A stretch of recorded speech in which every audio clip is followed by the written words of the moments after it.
Canopic jars were used by the ancient Egyptians during the mummification process to store and preserve the viscera of their owner for the afterlife. They were commonly either carved from limestone or were made of pottery. These jars were used by the ancient Egyptians from the time of the Old Kingdom up until the time of the Late Period or the Ptolemaic period, by which time the viscera were simply wrapped and placed with the body. The viscera were not kept in a single canopic jar. Each jar was reserved for specific organs. The name canopic reflects the mistaken association by early Egyptologists with the Greek legend of Canopus. Canopic jars of the Old Kingdom were rarely inscribed, and had a plain lid. In the Middle Kingdom inscriptions became more usual, and the lids were often in the form of human heads. By the 19th dynasty, each of the four lids depicted one of the four sons of Horus, as guardians of the organs. Use and design. The canopic jars were four in number, each for the safekeeping of particular human organs.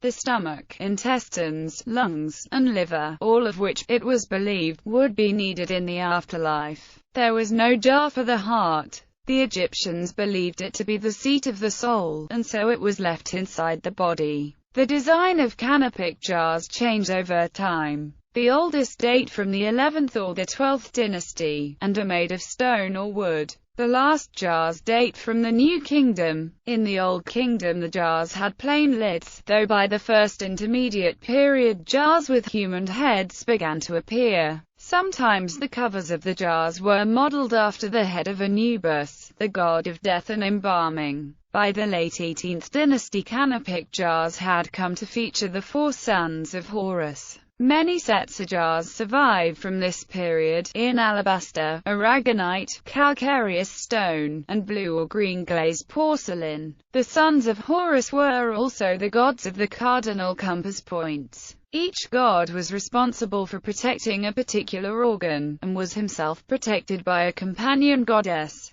They were Hapi, the baboon-headed god representing the north, whose jar contained the lungs and was protected by the goddess Nephthys. Duamutif, the jackal-headed god representing the east, whose jar contained the stomach and was protected by the goddess Neith. Imseti, the human-headed god representing the south, whose jar contained the liver and was protected by the goddess Isis. Kabasanuf, the falcon-headed god representing the west, whose jar contained the intestines and was protected by the goddess Serket.